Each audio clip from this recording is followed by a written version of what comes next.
क्या आपने कभी महसूस किया है कि आपके कमरे में कोई छिपकर आपको घूर रहा है, लेकिन जब आप देखते हैं तो कुछ नहीं मिलता? पर अगर एक दिन कुछ मिल जाए तो? ये कहानी एक लड़की की है जो अपने बचपन में कुछ ऐसा अनुभव करती है जिसने उसकी जिंदगी हमेशा के लिए बदल दी। मेरा नाम है नेहा। जब मैं 8 साल की थी तो हमारा छोटा सा परिवार एक साधारण घर में रहता था। पापा ऑफिस जाते थे और मम्मी घर संभालती थी। मेरा एक छोटा भाई है, रोहन, जो मुझसे 3 साल छोटा है। हमारा घर छोटा था, लेकिन उसमें सब कुछ था जो हमें चाहिए था। एक दिन मम्मी को मेरी नानी से एक तोहफा मिला। वो एक खूबसूरत जापानी ज्वेलरी बॉक्स था। काले रंग का वो बॉक्स इतना आकर्षक था कि कोई भी उसे देखते रह जाए। उस पर बनी नक्काशी अद्भुत थी, जैसे किसी पुराने समय की कहानी बयां कर रही हो। मम्मी ने उसे अपने पास रखने की बजाय मेरी अलमारी के ऊपर रख दिया। मैंने भी उसे खास तवज्जो नहीं दी, लेकिन कुछ दिनों बाद अजीब घटनाएं शुरू हो गईं। सबसे पहले मैंने ध्यान दिया कि मेरी चीजें अपनी जगह पर नहीं रहती थीं। कभी मेरा पसंदीदा खिलौना गायब हो जाता तो कभी मेरी किताबें उलटी सीधी मिलती। मैंने इसे रोहन की शरारत मानकर ज्यादा ध्यान नहीं दिया। एक रात की बात है, मैं बंक बेड के ऊपर वाले हिस्से पर लेटी हुई थी। रोहन नीचे वाले बिस्तर पर सो रहा था। मम्मी ने खाना लाकर दिया था और मैं अपने फोन पर वीडियो देख रही थी। तभी मुझे ऐसा लगा जैसे कोई मुझे घूर रहा हो। शुरुआत में मैंने इसे नजरअंदाज किया, लेकिन वो अजीब एहसास और गहरा होता गया। मेरे कानों में सन्नाटा गूंजने लगा। मेरी हिम्मत जुटाकर मैंने धीरे धीरे अपने दाएं कंधे के ऊपर से पीछे देखा। जो मैंने देखा उसने मेरी रूह तक हिला दी। बिस्तर के किनारे एक अजीब सा जीव लटका हुआ था। उसका चेहरा एकदम लाल था, जैसे खून से सना हो। उसकी आंखें काली, गहरी और खाली थीं। उसकी उंगलियां लंबी और नुकीली थीं, जो बिस्तर को इस तरह जकड़े हुए थीं जैसे वो गिरने से डर रहा हो। मेरे मुंह से कोई आवाज नहीं निकली। मैं बस उसे देखती रह गई। वो भी मेरी तरफ ऐसे देख रहा था जैसे मेरी आत्मा को चीर कर देख रहा हो। कुछ पल के लिए मुझे लगा कि समय ठहर गया है। फिर अचानक वो जीव नीचे कूदकर बिस्तर के नीचे गायब हो गया। मेरे शरीर ने जैसे अचानक हरकत की। मेरे मुंह से एक जोरदार चीख निकली। रोहन जाग गया और घबराकर मुझे देखने लगा। मेरी आवाज सुनकर पापा दौड़ते हुए कमरे में आए। क्या हुआ? क्यों चिल्ला रही हो? पापा ने पूछा। मैं कांपती हुई बिस्तर के नीचे इशारा करने लगी। वो नीचे, वो यहाँ था। पापा ने चौंकते हुए बिस्तर के नीचे देखा। वहां कुछ भी नहीं था। उन्होंने गद्दे को उठाकर देखा, यहाँ तक कि रोहन का बिस्तर खिसकाकर देखा, लेकिन सब कुछ सामान्य था। नेहा, ये तुम्हारा वहम है। यहाँ कुछ भी नहीं है। तुमने सपना देखा होगा, पापा ने कहा। लेकिन मैं जानती थी कि मैंने जो देखा वो सपना नहीं था। उस रात मैं मम्मी के साथ सोई। अगले कुछ दिनों तक मैं अपने कमरे में अकेले जाने से डरने लगी। हर बार जब मैं उस कमरे में जाती तो मुझे ऐसा लगता कि कोई मुझे देख रहा है। फिर एक दिन मम्मी ने वो ज्वेलरी बॉक्स स्टोर रूम में रख दिया, लेकिन डर का असर फिर भी खत्म नहीं हुआ। एक रात मैंने रोहन को नींद में बड़बड़ाते सुना। वो किसी से बात कर रहा था। मैं घबराकर उसे जगाने की कोशिश करने लगी। उसने आंखें खोलकर मुझे देखा और कहा, दीदी, वो बिस्तर के नीचे कौन है? मेरे शरीर में ठंड की लहर दौड़ गई। उस घटना के बाद मुझे यकीन हो गया कि कुछ तो था हमारे कमरे में। वो सिर्फ मेरे बिस्तर के नीचे नहीं, बल्कि पूरे घर में फैल चुका था। क्या वो ज्वेलरी बॉक्स का असर था, या ये घर ही श्रापित था? मुझे नहीं पता, लेकिन मैं जानती थी कि ये डरने की शुरुआत भर थी। रोहन की बड़बड़ाहट ने मेरी चिंता को और बढ़ा दिया था। वह दिन रात किसी न किसी चीज के बारे में बड़बड़ाता रहता, जिसे कोई और नहीं सुन सकता था।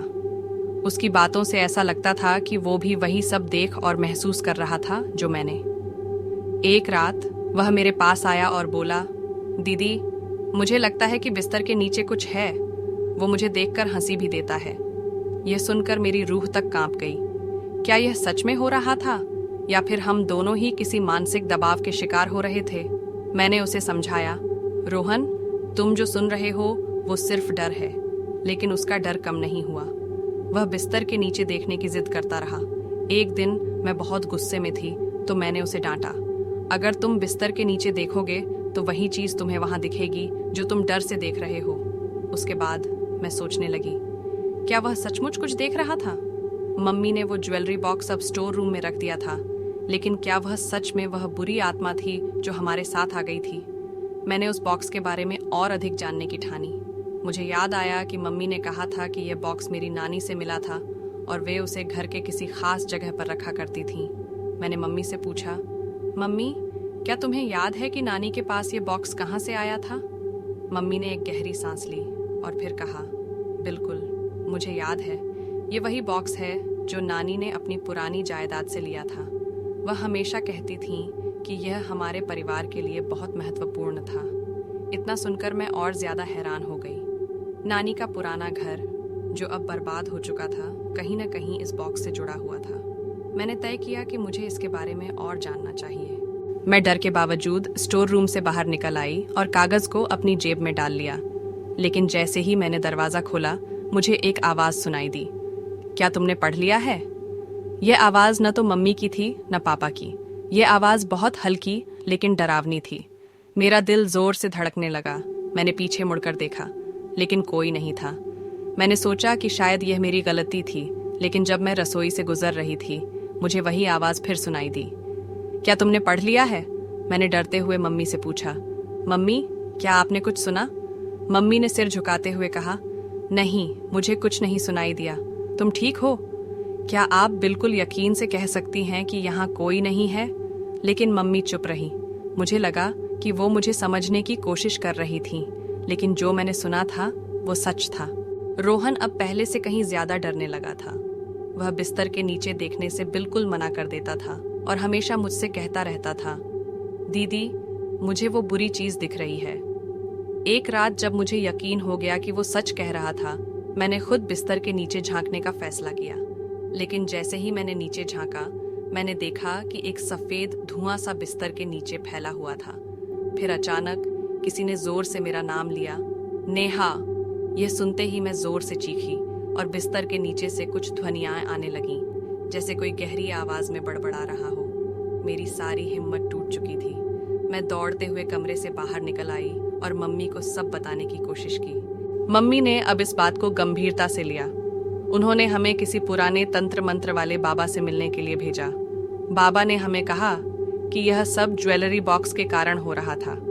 इस बॉक्स में एक बुरी आत्मा बंधी हुई थी और उसने हमारे घर में प्रवेश कर लिया था। बाबा ने हमें वो बॉक्स जलाने को कहा, लेकिन मम्मी ने मना कर दिया। वे इसे किसी और के पास देना चाहती थीं, ताकि कोई उस बॉक्स के बारे में सच्चाई जान सके। अब मैं ये जानने की कोशिश कर रही हूँ कि क्या उस बॉक्स में सच में कोई आत्मा बंधी थी या फिर हम सभी का मानसिक असर था। लेकिन एक बात तय है, जो कुछ भी था वो हमारी जिंदगी में आया और हमें घेर लिया। मम्मी ने अब इस बात को गंभीरता से लिया। उन्होंने हमें किसी पुराने तंत्र मंत्र वाले बाबा से मिलने के लिए भेजा। बाबा ने हमें कहा कि यह सब ज्वेलरी बॉक्स के कारण हो रहा था। इस बॉक्स में एक बुरी आत्मा बंधी हुई थी और उसने हमारे घर में प्रवेश कर लिया था। बाबा ने हमें वो बॉक्स जलाने को कहा, लेकिन मम्मी ने मना कर दिया। वे इसे किसी और के पास देना चाहती थीं, ताकि कोई उस बॉक्स के बारे में सच्चाई जान सके। अब मैं ये जानने की कोशिश कर रही हूँ कि क्या उस बॉक्स में सच में कोई आत्मा बंधी थी या फिर हम सभी का मानसिक असर था। लेकिन एक बात तय है, जो कुछ भी था वो हमारी जिंदगी में आया और हमें घेर लिया। बाबा ने ज्वेलरी बॉक्स के बारे में जो कहा था, उसने नेहा के परिवार को और डरा दिया। उन्होंने कहा था कि उस बॉक्स में बंधी आत्मा किसी पुरानी गलती का बदला लेना चाहती है। बाबा ने यह भी चेतावनी दी थी कि अगर इस आत्मा को रोका नहीं गया तो यह परिवार को बर्बाद कर सकती है। नेहा की मम्मी ने बाबा से पूछा, तो हमें क्या करना चाहिए? बाबा ने गंभीर आवाज में कहा, तुम्हें उस आत्मा की कहानी समझनी होगी। वह तुमसे क्या चाहती है यह जानना होगा। लेकिन याद रखना, अगर तुमने गलती की तो इसकी कीमत बहुत भारी होगी।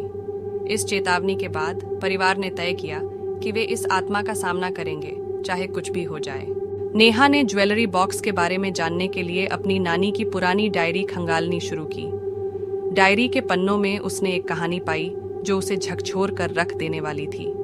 डायरी में लिखा था, यह ज्वेलरी बॉक्स मेरे दादाजी को एक पुराने खंडहर से मिला था। कहा जाता है कि यह खंडहर एक अमीर जमींदार का घर था, जिसने अपनी पत्नी और बेटी को बेरहमी से मार डाला था। उनकी आत्मा को इस बॉक्स में कैद कर दिया गया। लोग कहते हैं कि जो भी इस बॉक्स को खोलता है उसकी जिंदगी में बर्बादी आ जाती है। नेहा को अब समझ में आया कि यह आत्मा क्यों परेशान कर रही थी। यह बॉक्स उसकी कैदगाह था और वह आत्मा अब आजाद होना चाहती थी, लेकिन सवाल यह था कि उसे कैसे आजाद किया जाए। जैसे जैसे समय बीत रहा था, रोहन का व्यवहार और अजीब होता जा रहा था। वह रात को अचानक जाग जाता और किसी से बात करने लगता। एक रात नेहा ने उसे यह कहते हुए सुना, मुझे मत ले जाओ, प्लीज मुझे छोड़ दो।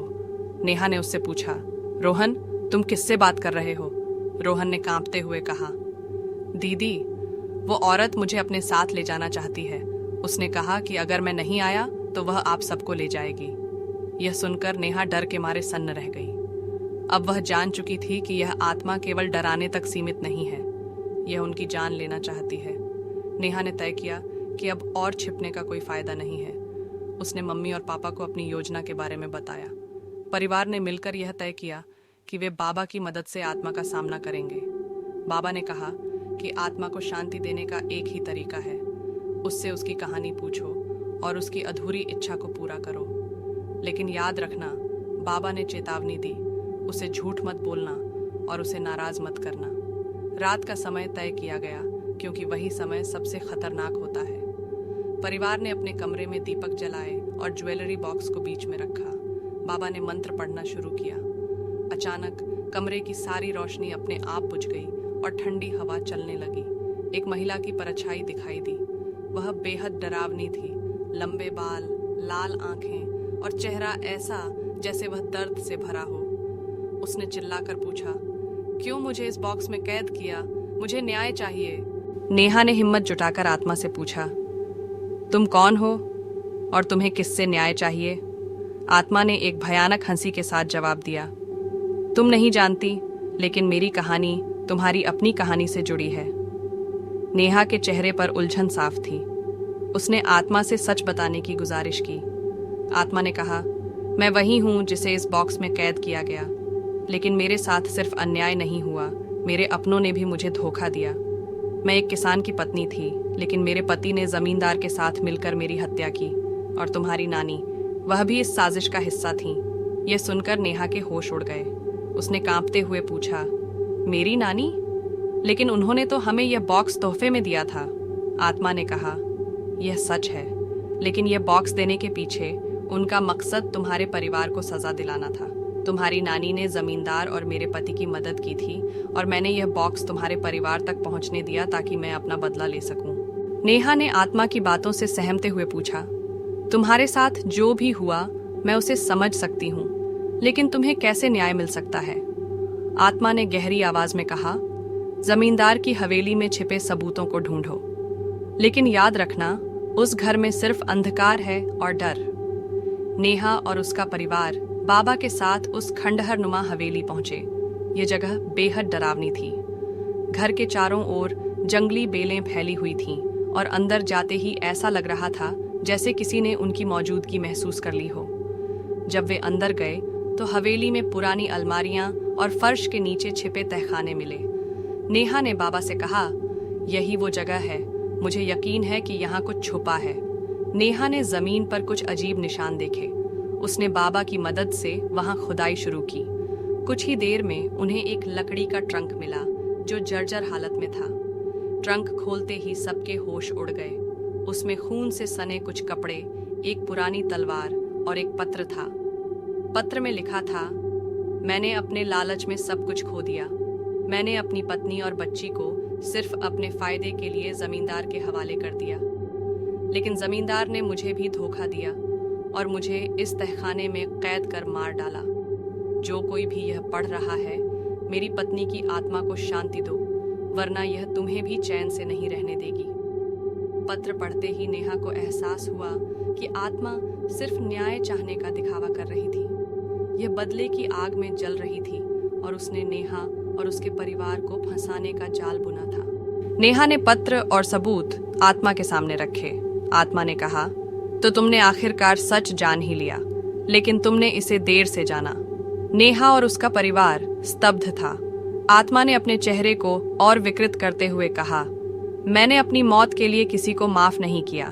मैं इस धरती पर सिर्फ एक मकसद से हूं, तुम्हारे परिवार को नष्ट करना।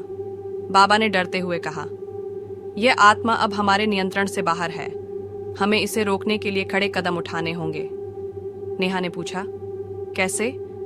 क्या कोई तरीका है? बाबा ने जवाब दिया, हमें इसे उस जगह पर वापस ले जाना होगा जहां इसका अंत हुआ था, तहखाने में। लेकिन ऐसा करना खतरनाक होगा। नेहा और उसका परिवार आत्मा को वापस तहखाने ले गए। लेकिन जैसे ही उन्होंने आत्मा को वहां बांधने की कोशिश की, वह और ज्यादा शक्तिशाली हो गई। कमरे में तेज हवाएं चलने लगीं, खिड़कियां और दरवाजे जोर जोर से धड़धड़ाने लगे। बाबा ने मंत्र पढ़ते हुए कहा, इस आत्मा को इसकी सीमा में बांध दो, इसे वापस वहीं भेज दो जहां यह आई थी। नेहा ने अपनी सारी हिम्मत जुटाकर उस ट्रंक को जलाने का फैसला किया। आत्मा ने चिल्लाते हुए कहा, तुम मुझे खत्म नहीं कर सकते, मैं हमेशा के लिए तुम्हारे साथ रहूंगी। नेहा ने बाबा की मदद से ट्रंक को आग लगा दी। आत्मा चीखते हुए धीरे धीरे गायब हो गई। सबने राहत की सांस ली। सब कुछ सामान्य हो गया। नेहा और उसका परिवार अब सुरक्षित महसूस कर रहा था। लेकिन एक दिन नेहा को अपने घर में एक पुरानी ज्वेलरी मिली जो हूबहू उसी बॉक्स की तरह दिख रही थी। उसने बाबा को बुलाया। बाबा ने उसे देखकर कहा, शायद यह आत्मा का अंत नहीं था, यह उसका एक अंश है जो अब भी तुम्हें पकड़ने की कोशिश कर रहा है। नेहा ने वह ज्वेलरी गंगा नदी में बहा दी, लेकिन उसके मन में हमेशा के लिए यह सवाल बना रहा, क्या वह आत्मा सच में खत्म हो गई या किसी और रूप में लौटने की तैयारी कर रही है? सब कुछ सामान्य हो गया। नेहा और उसका परिवार अब सुरक्षित महसूस कर रहा था। लेकिन एक दिन नेहा को अपने घर में एक पुरानी ज्वेलरी मिली जो हूबहू उसी बॉक्स की तरह दिख रही थी। उसने बाबा को बुलाया। बाबा ने उसे देखकर कहा, शायद यह आत्मा का अंत नहीं था, यह उसका एक अंश है जो अब भी तुम्हें पकड़ने की कोशिश कर रहा है। नेहा ने वह ज्वेलरी गंगा नदी में बहा दी, लेकिन उसके मन में हमेशा के लिए यह सवाल बना रहा, क्या वह आत्मा सच में खत्म हो गई या किसी और रूप में लौटने की तैयारी कर रही है? अगर आपको यह कहानी पसंद आई हो तो लाइक करना न भूलें। आपके सब्सक्राइब और सपोर्ट से हमें ऐसी और डरावनी और रोमांचक कहानियां लाने की प्रेरणा मिलती है। कमेंट सेक्शन में हमें बताएं कि इस कहानी का कौन सा हिस्सा आपको सबसे ज़्यादा डरावना लगा। और अगर आप चाहते हैं कि हम ऐसी और भी कहानियां आपके लिए लाएं, तो चैनल को सब्सक्राइब करें और बेल आइकन दबाना ना भूलें। और आपसे मिलूंगा अगली कहानी में। तब तक के लिए ध्यान रखें और सुरक्षित रहें। धन्यवाद।